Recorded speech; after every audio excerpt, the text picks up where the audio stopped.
eles ajudam daí para o solo melhorar. É verdade. Oh, se é verdade. Os anelídeos têm uma capacidade impressionante de melhorar o solo aonde quer que eles estejam. É muito utilizado na pequena propriedade, naquelas culturas de subsistência, enfim, pequenas propriedades, hortifruti granjeiros, hortaliças, enfim, nessas pequenas propriedades é onde a aplicação da minhoca se dá com maior eficiência. Por quê? Porque o resultado do seu metabolismo, as fezes desses animais, transformam os detritos do solo em humus. Então, existe por parte dos anelídeos uma capacidade muito grande de renovação dos nutrientes naturais do solo. Somado a isso, ainda existe uma capacidade pela locomoção desses animais de uma aeração do solo. Vamos dar uma olhadinha aqui, ó. Esse solo que eu trouxe para vocês, ele está neste momento com várias minhocas dentro. E com certeza elas estão comendo, se alimentando de matérias vegetais em decomposição e de pequenas substâncias orgânicas que estão aqui nessa terra. O resultado disso é que agora as plantas vão ter uma disponibilidade de nutrientes muito melhor. Ou seja, o rendimento da tua cultura vegetal vai ser muito melhor também. Bom, falando um pouco agora sobre medicina. Tem uma outra pergunta que muitas pessoas fazem a respeito das características e das propriedades que as sanguessugas têm, dos arquetas. As sanguessugas, como eu falei para vocês anteriormente, ela é encontrada em solos muito úmidos ou em ambientes de água doce. E são essencialmente hematófagas, ou seja, elas chupam o sangue do corpo das pessoas. Essa mesma ventosa que eu falei para vocês antes, que tem a capacidade de locomover o bicho, ela também serve para a adesão na pele do animal e sucção do sangue da vítima. Como é que se dá isso? Bom, essa ventosa, ela perfura a pele da pessoa e para isso ela utiliza dois tipos de substâncias que estão contidos na sua saliva. Um anestésico, para a pessoa não sentir dor, ou para a vítima, no caso, não sentir dor, e a outra, um anticoagulante. Porque dependendo do tipo de animal que ela vai pegar, ela vai acabar consumindo sangues de tipagens diferentes também. E, na verdade, o sangue, quando sai da nossa circulação sanguínea, ele também coagula. Então, um anticoagulante e um anestésico. Enquanto a sanguessuga está puxando sangue, ela é capaz de aumentar o seu volume, o seu tamanho corporal de forma absurda, como você deve estar vendo agora no seu vídeo. Nós vimos nessa imagem a sanguessuga embaixo antes do seu processo de alimentação e em cima a mesma sanguessuga depois deste processo. A diferença é realmente brutal. As sanguessugas já foram estrelas de TV e já apareceram num filme que foi sucesso de bilheteria no mundo inteiro.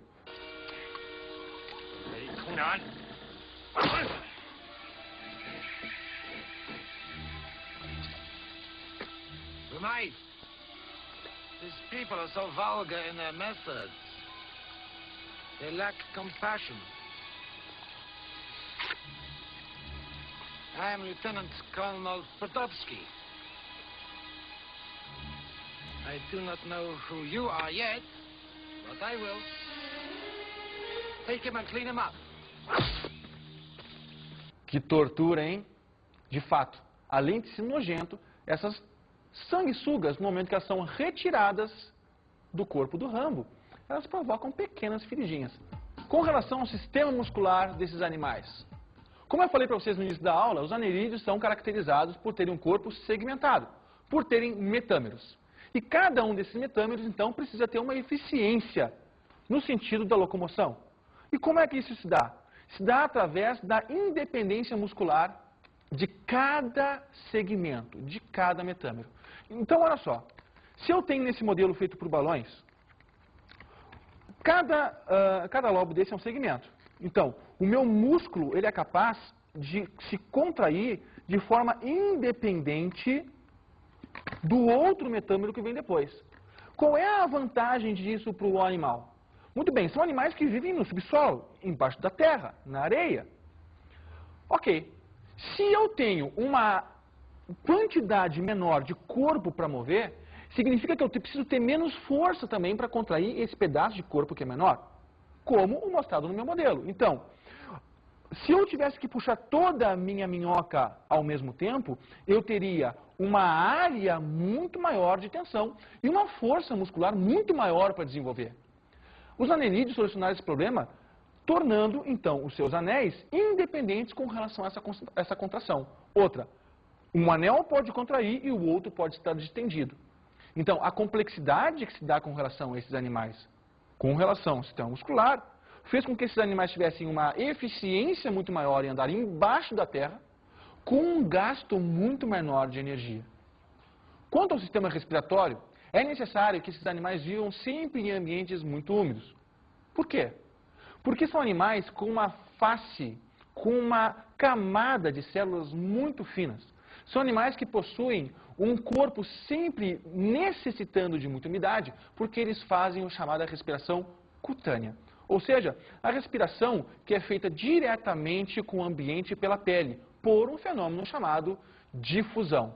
Então, olha só, aquetas, meio água doce, oligoquetas, minhocas, meio solos e solos úmidos.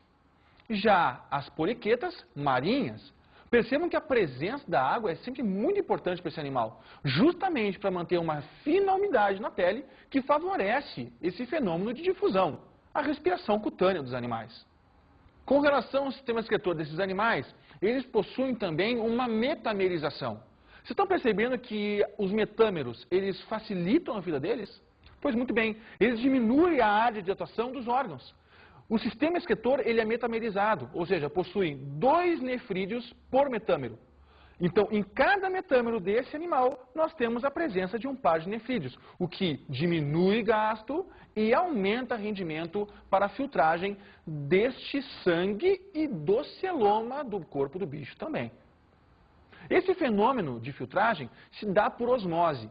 Então, os tubos, o enovelado dos tubos dos nefrídeos, eles acabam fazendo a absorção das excretas nitrogenadas desse animal por osmose, liberando eles por um poro chamado nefridióporo, que está na superfície epitelial do corpo do bicho. Ainda cabe falar na aula de hoje sobre o sistema nervoso, que também é metamerizado. Os anerídeos eles precisam ter uma percepção ambiental muito apurada. Como são animais lentos e vivem geralmente enterrados na terra ou mergulhados na água, é importante que eles possuam uma perfeita sensibilidade do pH, da salinidade, da granulosidade do solo e da sua temperatura. E para isso, existem células em toda a sua superfície que captam essas sensações de forma muito eficiente. Os anerídeos não possuem sistema de captação de luz, são cegos. Logo, a eficiência dessas células sensoriais são muito importantes. Para cada metâmero existe um par de gânglio nervoso. Então, a metamerização do corpo desse animal, ela não funciona só com relação ao sistema excretor. Ela também funciona com relação ao sistema nervoso. Vamos dar uma recapitulada. Sistema excretor e sistema nervoso são metamerizados. O tubo digestivo, ele é único, boca e ânus. A presença de um celoma verdadeiro. Respiração de forma cutânea, pela pele. Reprodução cruzada, uma troca cruzada. Animais monóicos, com exceção das nereias, que são dioicas. Então, gente, vocês percebam que apesar desses animais serem extremamente nojentos, eles possuem também uma grande importância para a agricultura familiar. Possuem uma grande importância para a cadeia biológica, porque servem de decompositores e compositores do solo para disponibilizar o alimento para outras plantas. Gente, os anerídeos são nojentos sim, mas também tem a sua importância na pescaria. E aí, pescador? Vai dizer que nunca pegou numa minhoca para pegar um peixe. Então, gente, minhocas sim, nojentas, mas ao mesmo tempo amadas. Vá se entender a natureza? Então, gurizada, é hora de acabar com o nojo, porque agora nós vamos para as nossas dicas de estudo.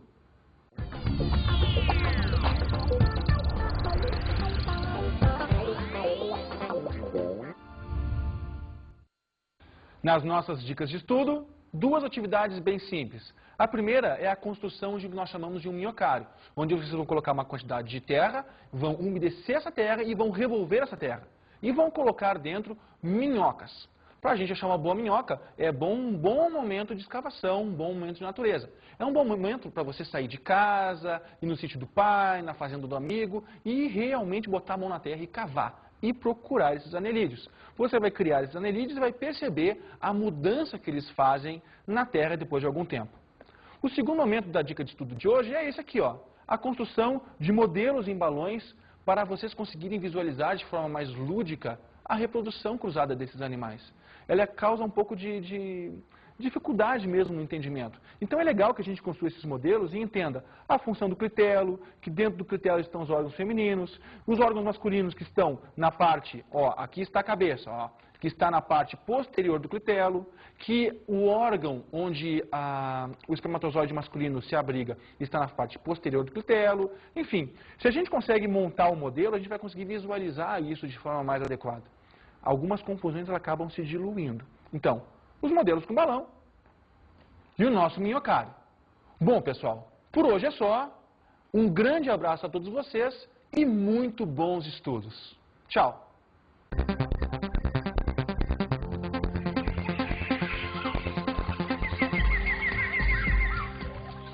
Na aula de hoje estudamos os anelídeos.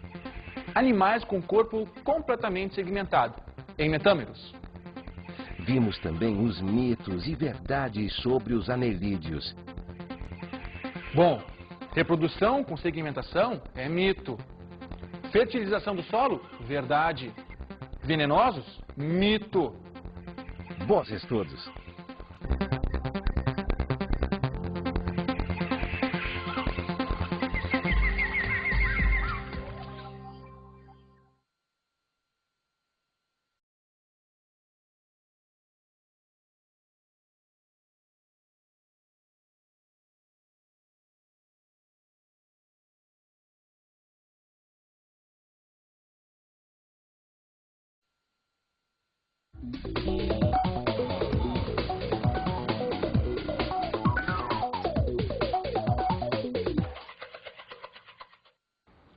Bom, eu acho que o mais importante é que esse conteúdo não seja colocado para o aluno como uma decoreba. Tá? Eu acho que é importante que o aluno entenda o porquê da metamerização do corpo do bicho, da metamerização.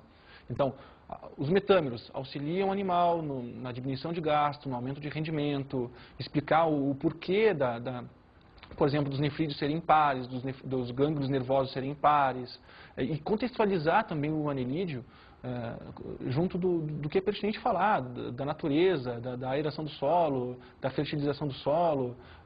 Enfim, é tu colocar o anelídeo como sendo uma coisa próxima do aluno. Não como colocar um conteúdo no livro onde tu tem que decorar simplesmente como é que funciona a sistemática do corpo do bicho. Assim. Senão, a gente sabe, o que é decorado num dia é esquecido no outro.